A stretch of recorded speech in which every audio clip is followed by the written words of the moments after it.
Welcome back to the deep dive. Today, we are not just looking at a storyline. We are basically charting the architectural blueprint for the total cataclysmic collapse of a 300,000-year-old immortal system.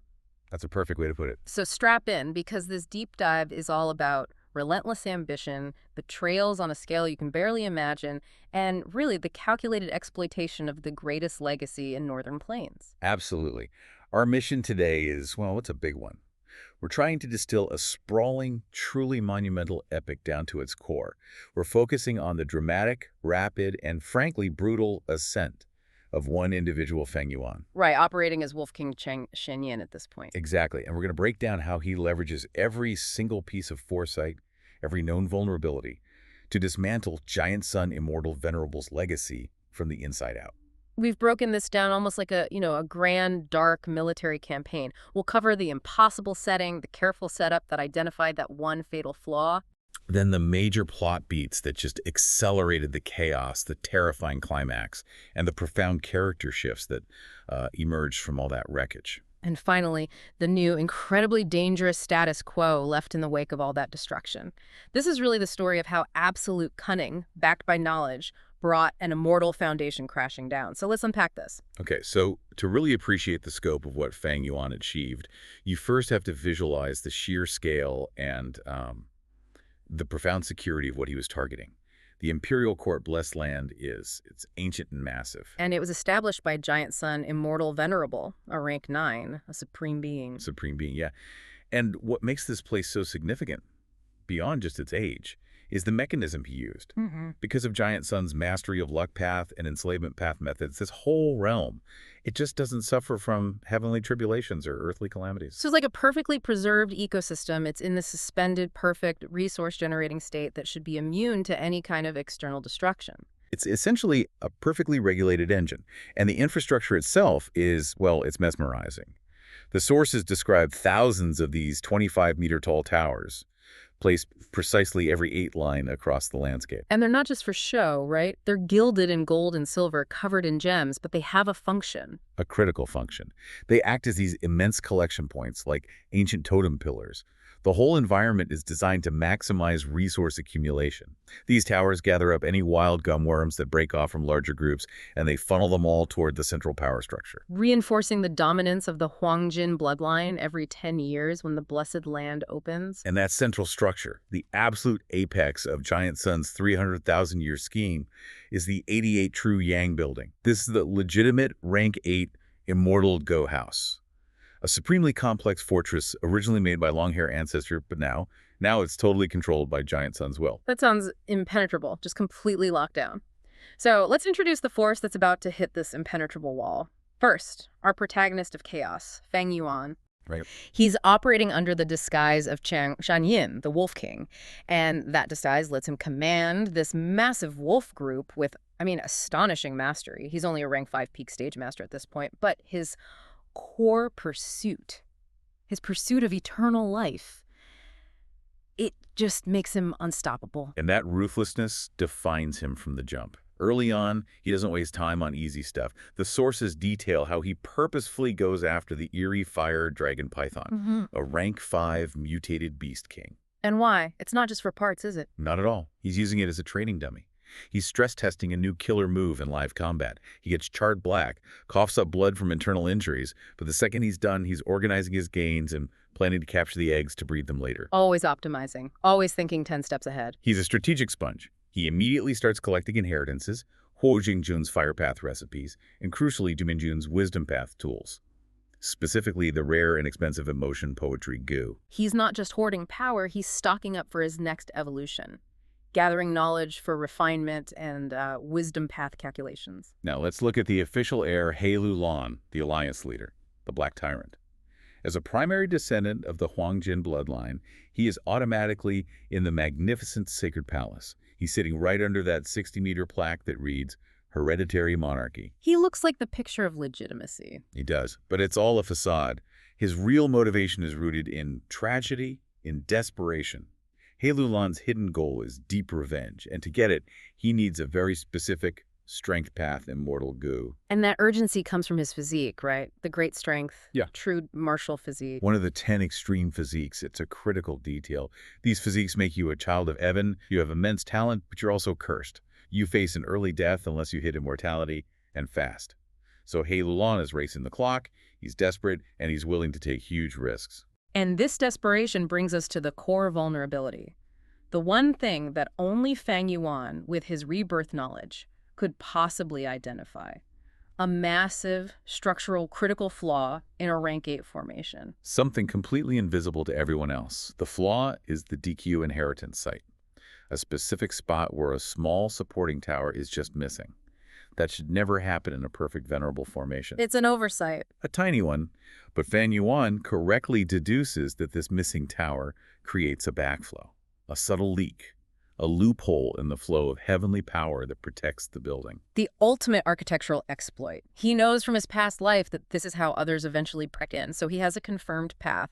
He's not using brute force or luck. He's using knowledge that is beyond everyone there. Including Giant Sun's own well, which just assumes his creation is perfect. And the key is, he doesn't expose it right away. He controls his excitement. He observes it over and over, analyzing the spiritual flows, confirming his theory. It just shows the caution and calculation he brings to everything. The moment he confirms that loophole, the whole plot just shifts into high gear. His overt selfishness, it's not just a character trait. He weaponizes it. For resources, for political dominance, everything. You see it immediately with the Starlight Door inheritance. He just rushes in alone. He leaves his so-called allies Zuzai and Pan Ping to fight off waves of insects. And he doesn't just leave them. No, he makes sure a large group of his most powerful Azure Wolves stays outside, specifically to guard his escape route. His safety is priority number one over everyone else's lives. And when Pan Ping makes the colossal mistake of questioning this, calling the Wolf King too overbearing, that's when Fang Yuan makes an example of him. A terrifying one. He unleashes the wolf pack, not to kill Pan Ping, not right away, but to brutally humiliate him, force him to fight to the brink of death. It's a piece of political theater. A masterpiece. He lets Pan Ping live, but only so he can internalize that lesson. It reinforces his prestige instantly and sends a chilling message to everyone else. Challenge me, and you face utter devastation. So that sets the stage for the big turning point, the one involving refinement, luck, and an unwelcome ghost. He first refines the Halt steel, which gives him a glass owner token. It's minimal authority, but it's a foot in the door of the True Yang Building's control system.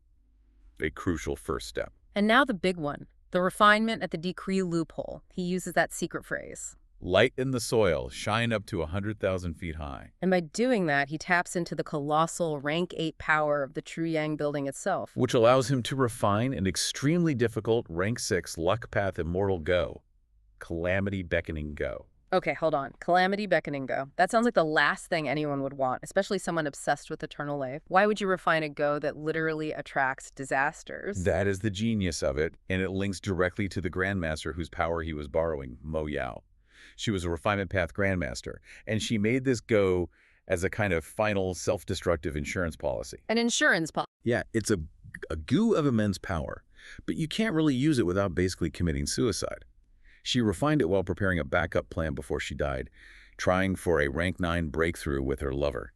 Its self-destructive nature is precisely why the True Yang Building's defenses wouldn't flag its refinement as a major threat. That's wild. Yeah. But this refinement had a huge unplanned consequence for Fang Yuan, didn't it? A very dangerous one.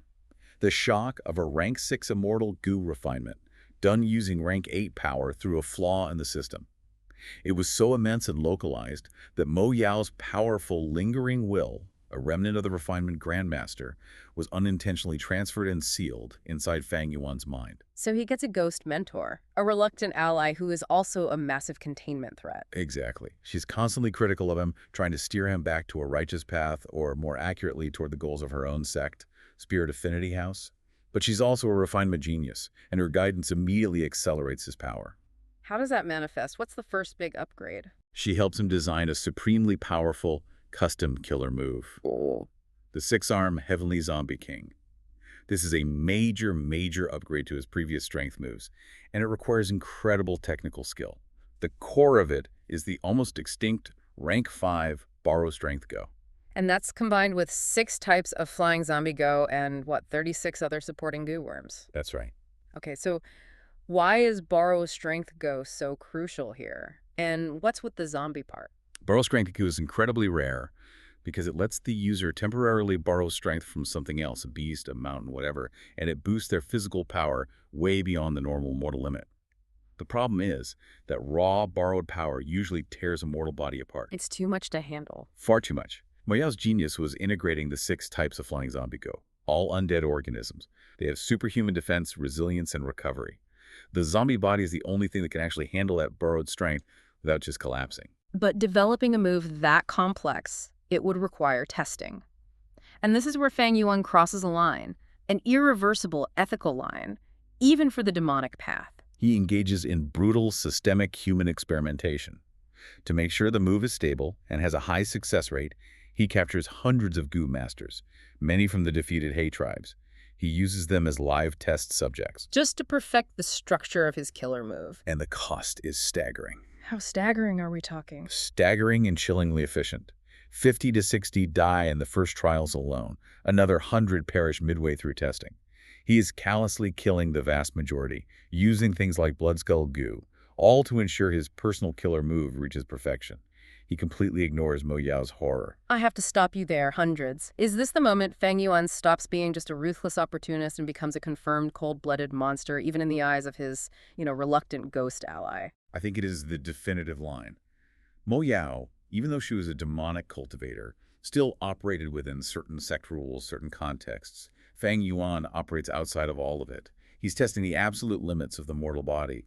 He even forces one of his captives, a man named Chang Jiyu, into the zombie form temporarily as a trial. He watches him struggle and mourn, losing his humanity, all while pretending to be a supportive mentor. He's using suffering as a tool for progress. Precisely. And while this is happening, other weaknesses are being exposed. The sources really highlight Tai Baiyun Cheng's failure as this major emotional turning point. He's desperate for a lifespan goo in the Blood Hall round. And his desperation leads him to sacrifice his own comrades, Gao Yang and Zhu Zai, just to get through a door. A moment of pure, selfish panic. The real tragedy is that he breaches the final hall. But his mental state is so volatile, the guilt and the strain, it causes him to lose consciousness just before the time limit runs out. He fails, despite that immense sacrifice. And that failure, that betrayal, creates this massive burden of guilt. A defining burden, and it's a weakness Fang Yuan immediately recognizes. He sees it and thinks, I can leverage this to get a loyal Gu immortal ally later. Just unbelievably cold. So Fang Yuan then turns his attention to dismantling He Lulan's power base. He uses this refinement killer move, ink transformation. A technique Mo Yao actually intended for him to use on a flaw in the building's material. And he uses it to refine his own owner token multiple times, upgrading it to a 6-edge token. This gives him superior authority inside the True Yang building floors. And with that new authority, he starts a cleanup operation. He brutally executes his rival schemers, Cheng Yao and Pan Ping, the same man he humiliated earlier. He traps them in a floor maze and just lets his wolf groups kill them over several days, stripping them of every resource, every killer move recipe they had. The sources even underscore the personal tragedy of it. They note that Cheng Biao, on his deathbed, laments that he never really acknowledged his own son. And then comes the ultimate public betrayal, the tactical masterpiece. He Lulan tries to clear around using his strongest team killer move, Gray Meltdown, with a whole team of refinement masters. The ingenuity here is just incredible. Fang Yuan uses his advanced owner token authority, which was enabled by Mo Yao's refinement techniques, to simply snatch He Lulan's owner token mid-activation. And the Gray Meltdown move relies on synchronized input tied directly to that token. So seizing it mid-spell is catastrophic. Absolutely catastrophic. The move instantly collapses. It causes a deadly, uncontrolled backlash. Nearly all of He Lulan's refinement masters just die in a gruesome instant, spitting blood and collapsing. He Lulan himself is heavily injured. He's forced to retreat in total public failure. He's shaken, furious, and completely bewildered at how his own authority token, linked to his bloodline, could just be stolen. At this point, Fang Yuan is the unchallenged demonic master of the entire blessed land. With all his competition just decimated and his authority supreme, Fang Yuan uses his 10-edge owner token to enter the true inheritance secluded domain.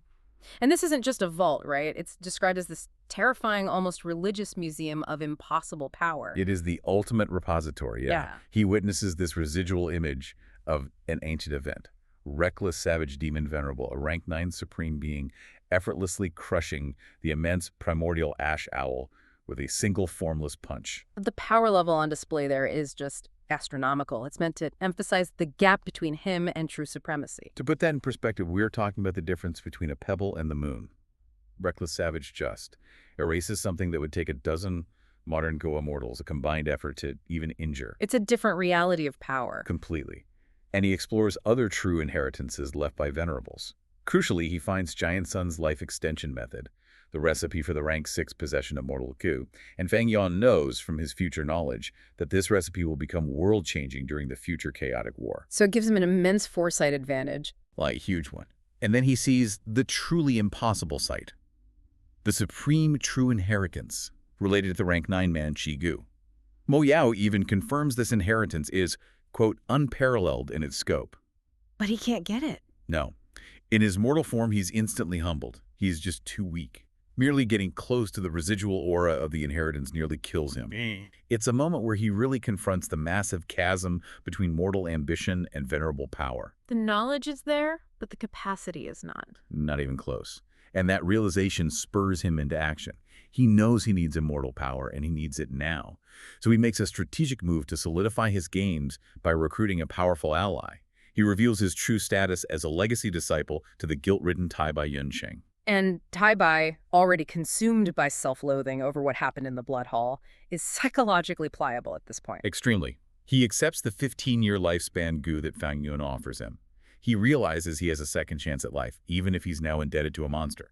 The alliance is sealed. Fang Yuan gets a loyal accomplice, and Tai Bai gets a path to atone. And that partnership immediately kicks off the next crisis. Tai Bai Yunsheng attempts his Gu immortal ascension right there in the Blessed Land. The heavenly tribulation and earthly calamity that follow, chaotic lightning balls, restraining smoke, all of it, are monumental. They're amplified because Tai Bai's mortal foundation was exceptionally strong. The sheer amount of heaven and earth ki being pulled in threatens the stability of the entire Blessed Land. And this triggers the central internal conflict. It forces Giant Sun's will to act in a way that's actually detrimental to its own long-term interests. So why did Giant Sun's will have to intervene and protect a mortal who wasn't even from his bloodline? The logic is brutal, really, because Tai Bai Yunsheng is ascending inside the Blessed Land. If he dies, his newly formed immortal aperture would collapse and be assimilated by the Imperial Court Blessed Land itself. Which would instantly and massively strengthen the land spirit, the Frost Jade Peacock. The very land spirit that Giant Sun's will is desperately trying to keep sealed and suppressed. So to stop his enemy from getting stronger, he has to protect someone who is actively causing chaos. He's compelled to. He has to use the true Yang Building's power to protect a human who is not of his bloodline. And that intervention puts massive internal and external strain on the rank 8 Immortal Gu House. It's causing intense pressure, backlash. But Tai Bai Yunsheng succeeds. Despite all that chaos, he stabilizes the three Qias, heaven, earth, and human, and achieves his breakthrough. And then something incredible happens. Due to this resonance of heaven and earth, two of his rank 5 Mortal Gu spontaneously merge. And form a rank 6 Immortal Gu. Landscape as before. A perfect healing path Immortal Gu. It's the ultimate reward for Tai Bai. But the Blessed Land just cannot handle this stress. The true Yang Building starts to show physical cracks. It's absorbing too much external energy as it fights the tribulations. The collapse is now underway. Seeing this unparalleled chaos, Fang Yuan decides this is his window. This is it. He shatters his second aperture and attempts his own immortal ascension strength path right in the middle of the roaring internal destruction of a rank 8 Immortal Gu House. And his audacity is met by the ultimate tribulation, one that's amplified by his past sins.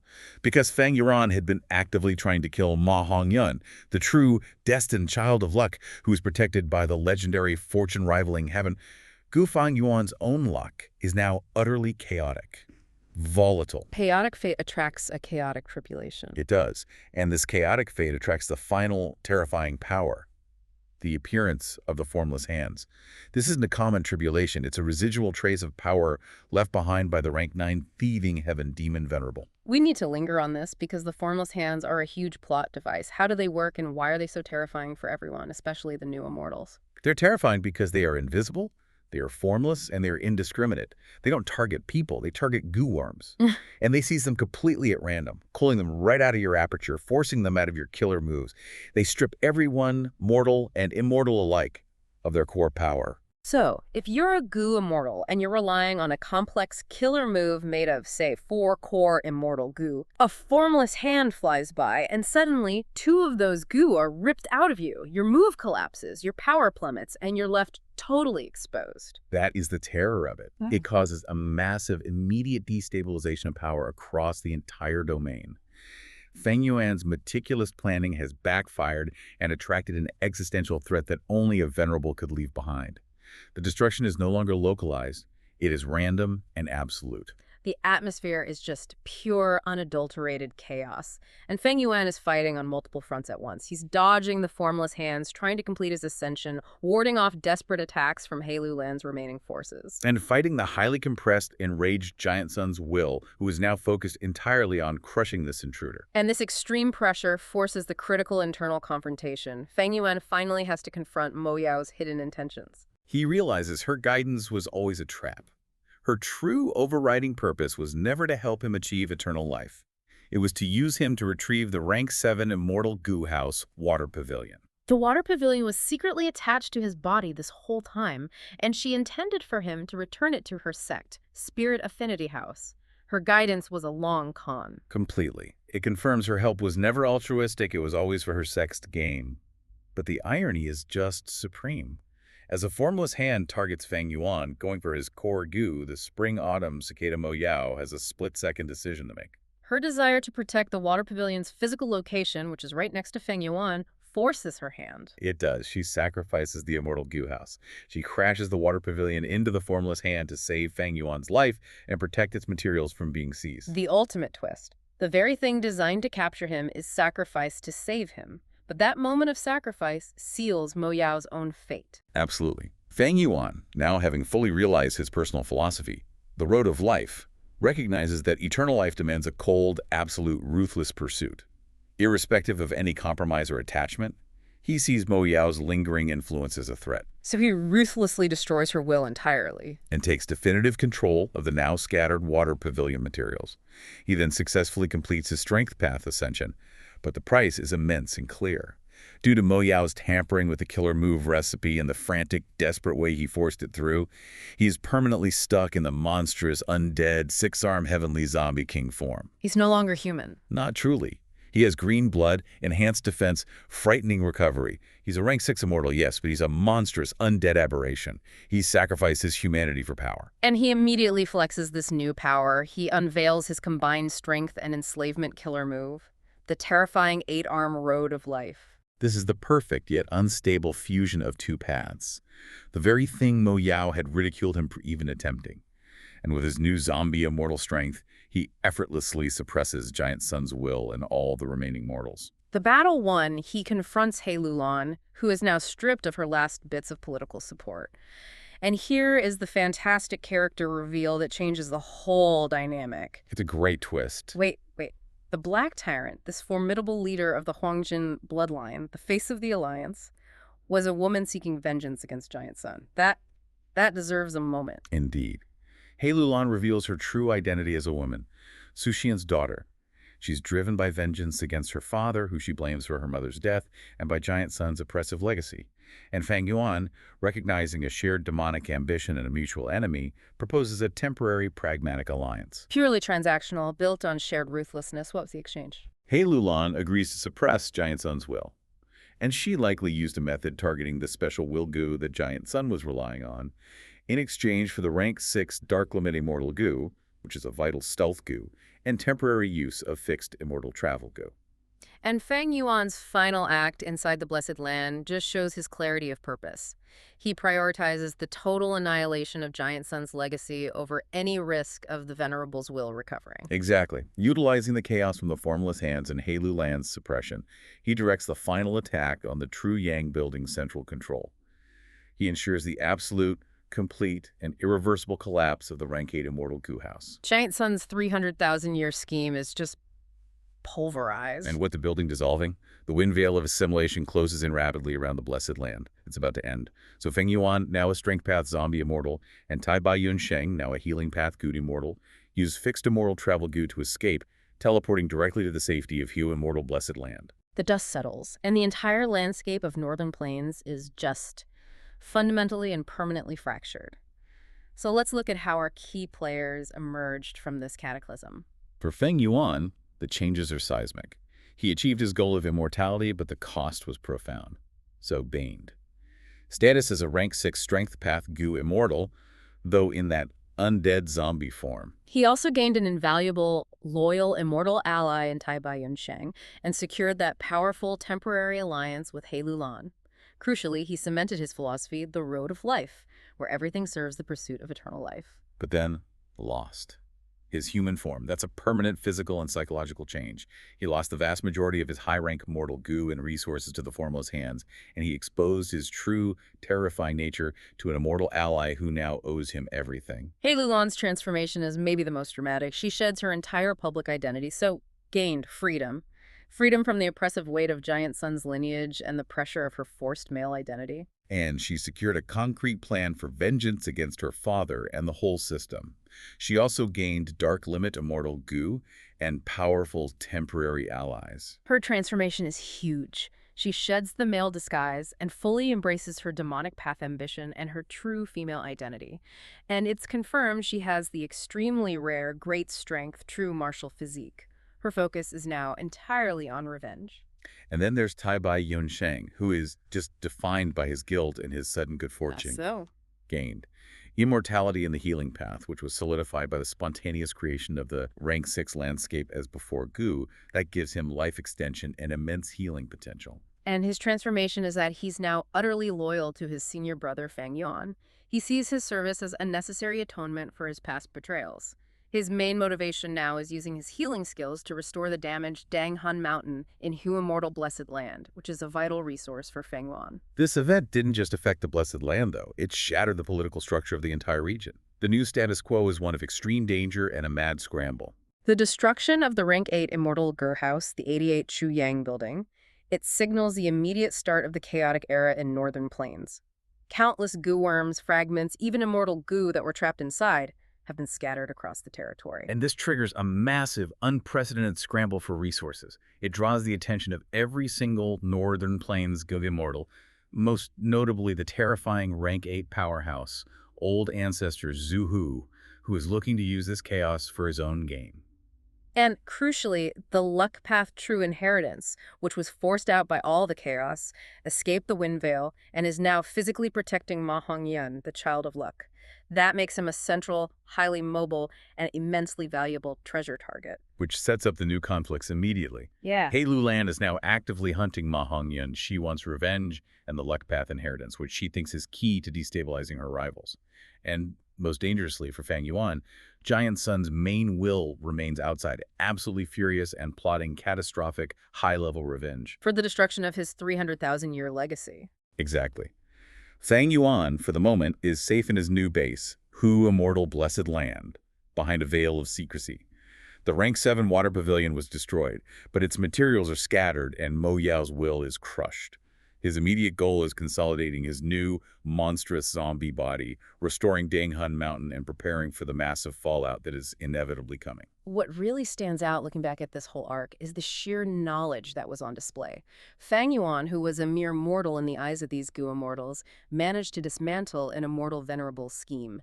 Not with brute force, but by leveraging technical weaknesses, internal conflicts, and unparalleled foresight. He turned the ultimate symbol of Giant Sun's power, a Rank 8 Immortal Go House, into a massive opportunity for his own ascension. Knowledge from ancient histories about Venerables to mastery of wisdom and refinement paths, it proved to be the absolute ultimate weapon. He proved that strategic cheating is more potent than raw power when you're facing an established system. But wait, did he earn it, or did he just cheat? He relied entirely on future knowledge and architectural loopholes that had been there for thousands of years, totally undetected. Yet, it took his ruthless determination to execute those cheats in the face of impossible danger. The cost was immense. The cost was existential. Feng Yuan destroyed the ultimate symbol of Giant Sun's authority, and he achieved his goal of transcending mortality. However, he is now permanently trapped in an undead body, a zombie, a monster of his own making, pursued by the collective fury of Northern Plains' most powerful immortals, including a vengeful, venerable will. And that raises a final provocative thought for you to consider. Fang Yuan defined his life as walking the road of life, the resolute pursuit of eternal existence above all else. But in destroying the venerable legacy of Giant Sun, and in sacrificing his own humanity to achieve immortality, did Fang Yuan just become a new, equally detached venerable in training? And if eternal existence demands the sacrifice of your very humanity, what value remains in that eternal life when the price is your soul and the wrath of the world? Until the next deep dive, stay safe out there.